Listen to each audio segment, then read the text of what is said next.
Mafia Atiq Ahmad का बेटा असद मिट्टी में मिल गया। जी हां, पूर्व सांसद बाहुबली अतीक अहमद का तीसरे नंबर का बेटा असद झांसी में पुलिस की मुठभेड़ में ढेर हो गया। करीब 50 राउंड फायरिंग में असद और गुलाम दोनों मिट्टी में मिल गए। उमेश पाल के मर्डर के 49 दिन के बाद असद का काम तमाम हो गया। जैसे ही एनकाउंटर की खबर आई, प्रयागराज कोर्ट में अतीक रो रोकर बेहाल हो गया। रिपोर्टिंग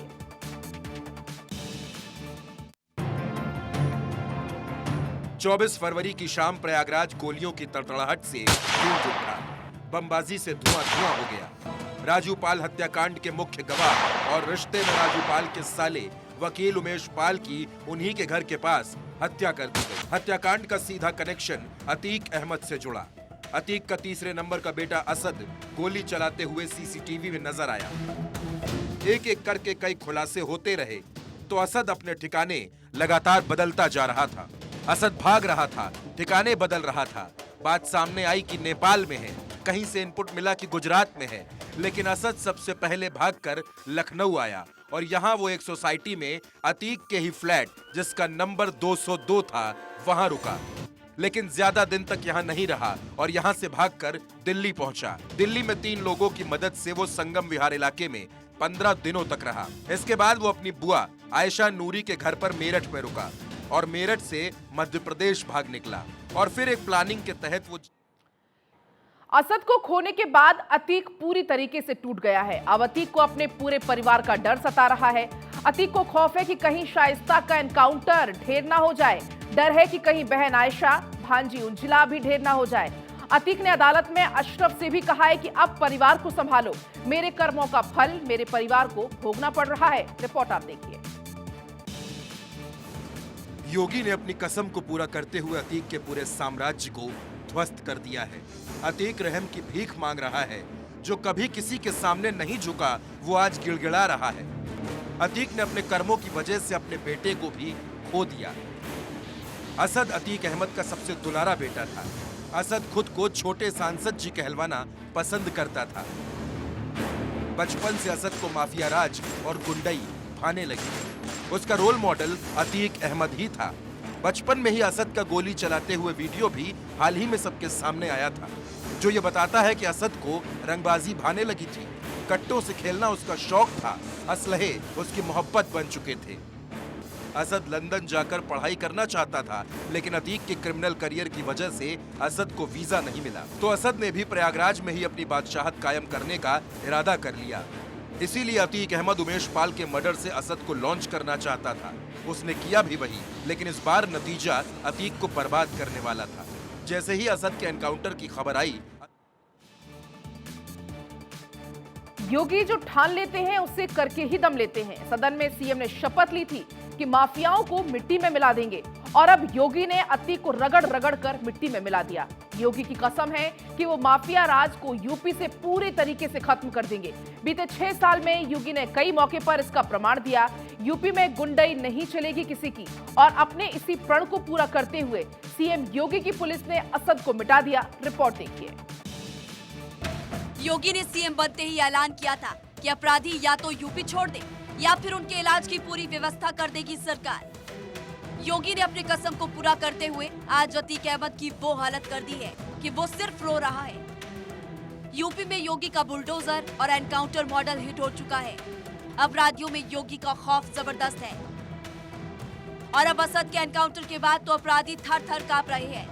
लेकिन अतीक के खिलाफ ये ऑपरेशन एक दिन में कामयाब नहीं हुआ, बल्कि 2017 में सीएम बनने के बाद से ही योगी ने अपने एक्शन प्लान पर काम करना शुरू कर दिया था। अतीक की पूरी क्राइम कुंडली को निकाला और फिर सबसे पहले अतीक के आर्थिक तंत्र को तोड़ना शुरू कर दिया। बुलडोजर के जरिए अवैध इमारतों को जमींदोज किया गया। लेकिन उमेश पाल के मर्डर के बाद योगी ने कसम ले ली कि अब इस माफिया को मिटाकर ही रहेंगे। ये शूटर्स पुलिस के हाथ नहीं आ रहे थे और तब इस ऑपरेशन की कमान सौंपी गई यूपी के एनकाउंटर स्पेशलिस्ट अमिताभ यश को। अमिताभ यश का नाम सुनते ही यूपी के अपराधी कांपने लगते हैं। अतीक के बेटे असद का एनकाउंटर हो चुका है, तो अतीक और अशरफ की 4 दिनों की रिमांड पुलिस को मिली है। वहीं ईडी का भी शिकंजा अतीक की फैमिली पर लगातार कसते जा रहा है। ईडी की छापेमारी में करीब 2 करोड़ रुपए कैश और 50 से ज्यादा शेल कंपनियों के बारे में जानकारी मिली है। रिपोर्ट देखिए। खुद को पूर्वांचल का जिले इलाही समझने वाला, प्रयागराज में एक समानांतर सरकार चलाने वाला, अपनी आंखों के इशारों पर सिस्टम को नचाने वाला, प्रशासन को अपने दरबार की कठपुतली बनाकर रखने वाला और पुलिस को जूते की नोक पर रखने वाला अतीक अहमद पुलिस वालों के पैर पकड़कर रो रहा था। वो गिड़गिड़ा रहा था, मिन्नतें कर रहा था। सिर्फ एक आरजू थी कि बस 5 मिनट के लिए अली से मिलवा दो। अपनी औलाद का चेहरा देखने के लिए अतीक बिन पानी के मछली की तरह तड़प रहा था, लेकिन पुलिस वालों ने उसकी एक न सुनी।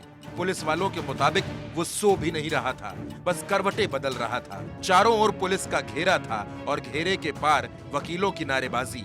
वकील अतीक अहमद को लगातार अपशब्द बोल रहे थे। कोर्ट रूम का माहौल पूरी तरह से तनावपूर्ण था। अतीक पर हो रही कार्रवाई से उमेश पाल का परिवार संतुष्ट है, लेकिन वो अतीक की पूरी बर्बादी चाहता है। उमेश की पत्नी जया का कहना है कि योगी सरकार पर हमें विश्वास है, इस माफिया को इसके गुनाहों का फल जरूर मिलेगा। भगोड़ा अमृतपाल पंजाब पुलिस की गले की फांस बन चुका है। 27 दिन बीत जाने के बाद भी पुलिस उसे खोज नहीं पाई है। कभी कहा जा रहा है कि पंजाब में है, तो कभी उत्तर प्रदेश में। अब राजस्थान में अमृतपाल के होने की बात सामने आई है। राजस्थान पुलिस फुल एक्शन में है। तो उधर वैसाखी को लेकर पंजाब में भी जहां तैयारियां तेज हो रही हैं, तो वहीं अमृतपाल के सरेंडर करने की खबर के बाद सुरक्षा व्यवस्था चाक चौबंद कर दी गई है। वारिस पंजाब डे का स्वयंभू प्रमुख और खालिस्तान समर्थक अमृतपाल सिंह 27 दिनों से पुलिस को चकमा दे रहा है। कभी पंजाब, कभी हरियाणा, कभी दिल्ली, यूपी में भागा फिर रहा है। पुलिस उसको पकड़ने के लिए पूरी ताकत लगा रही है, लेकिन अमृतपाल हर बार पुलिस को चकमा देने में कामयाब हो रहा है। भगोड़े अमृतपाल सिंह पंजाब पुलिस की गले की फांस बन चुका है। 27 दिन से भाग रहे अमृतपाल को पुलिस ढूंढ नहीं पाई। पुलिस को आशंका है कि अमृतपाल पंजाब के 4 प्रमुख तीर्थ स्थलों पर जा सकता है, जिसको देखते हुए अकाल तख्त, तलवंडी साबो, दमदमा साहिब, आनंदपुर के केसगढ़ साहिब और फतेहगढ़ साहिब में बैसाखी मेले तक चौकसी बढ़ा दी गई है। इनमें से किसी जगह पर अमृतपाल पहुंचता है तो उसकी गिरफ्तारी का पुलिस ने पूरा प्लान तैयार किया हुआ है। पंजाब के भटिंडा में चारों तरफ सुरक्षा व्यवस्था के चाक चौबंद प्रबंध किए गए हैं। तलवंडी साबो में तख्त श्री दमदमा साहिब के आसपास चौकसी बढ़ा दी गई है।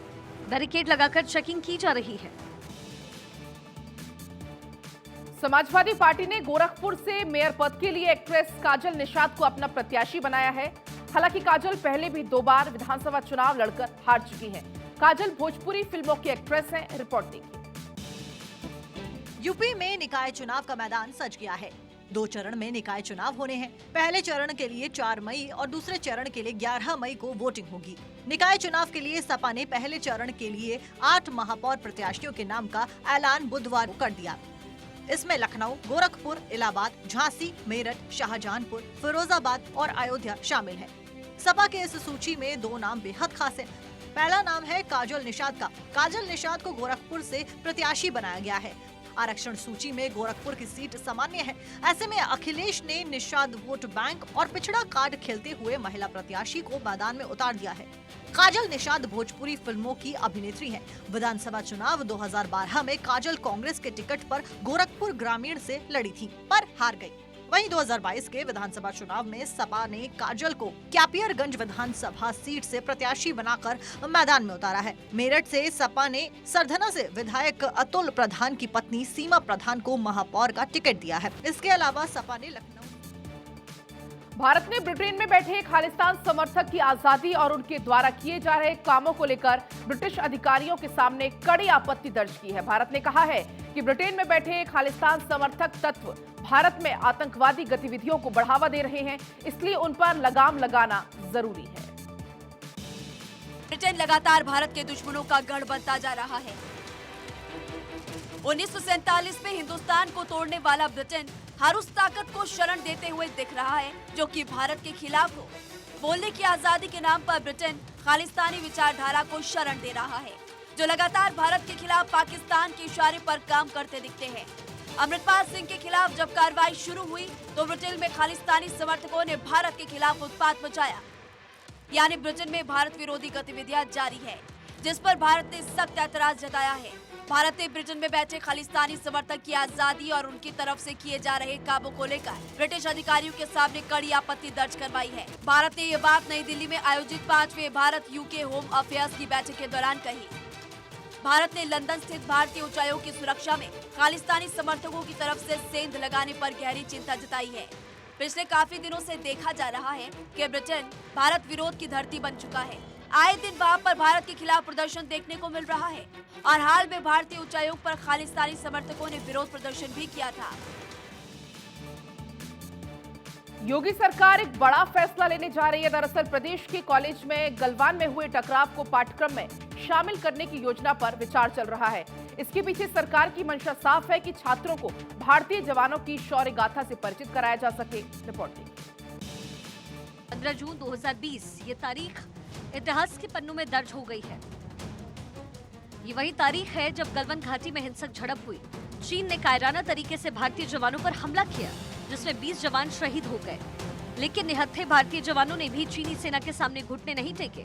कई घंटों तक चली इस हिंसक झड़प में भारत के वीर जवानों का शौर्य देख दुश्मन की रूह कांप उठी। भारत के रणबांकुरों ने जो शौर्य, साहस और पराक्रम दिखाया, उसे कभी भुलाया नहीं जा सकता। अब उत्तर प्रदेश की योगी सरकार प्रदेश के कॉलेजों में छात्रों और भारतीय वीरों की वीरता, अदम्य साहस और शौर्य के बारे में जानकारी देगी।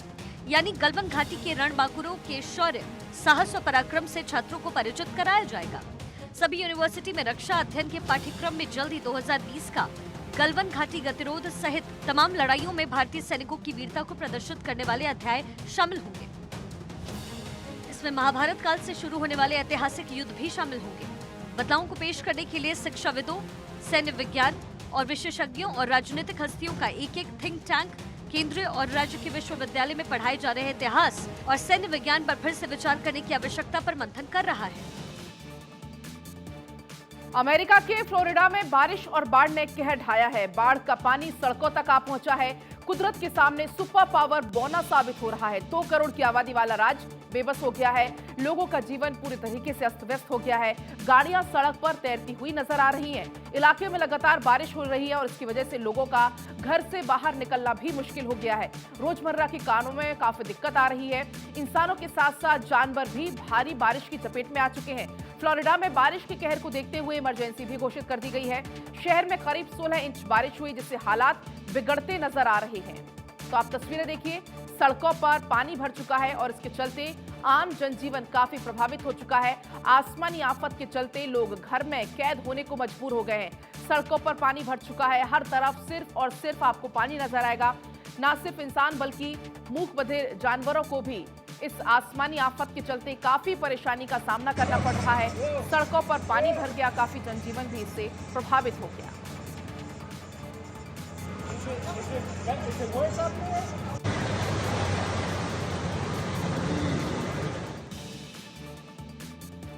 ट्विटर के सीईओ एलन मस्क का कहना है कि भारत में सोशल मीडिया को लेकर नियम कानून बहुत सख्त है।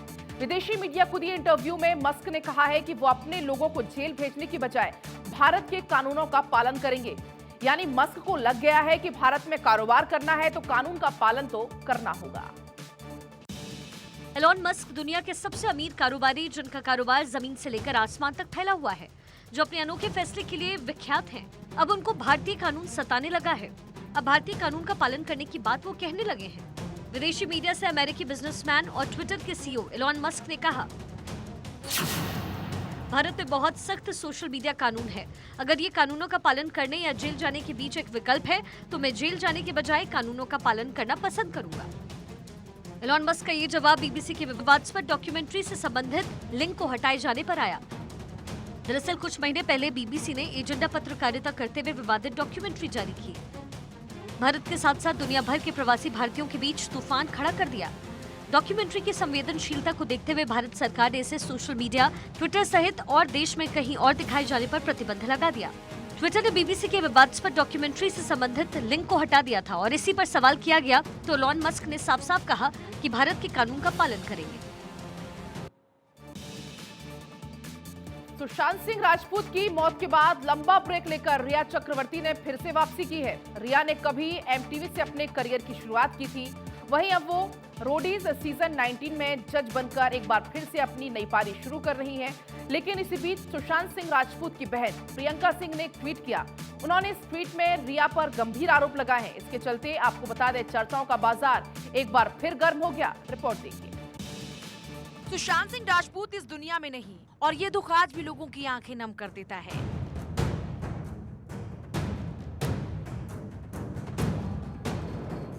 बॉलीवुड ने 14 जून 2020 को एक चमकता सितारा खोया, जिसका जिम्मेदार उनकी गर्लफ्रेंड और एक्ट्रेस रिया चक्रवर्ती को ठहराया गया था।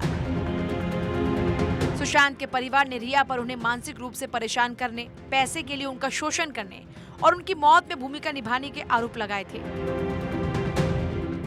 जिसके बाद एक्ट्रेस को लगभग 1 महीने के लिए जेल में रहना पड़ा था। जेल से तो रिया वापस आ गई, लेकिन उन्हें ट्रोल करना और उन पर आरोप लगाने का सिलसिला अब तक खत्म नहीं हुआ।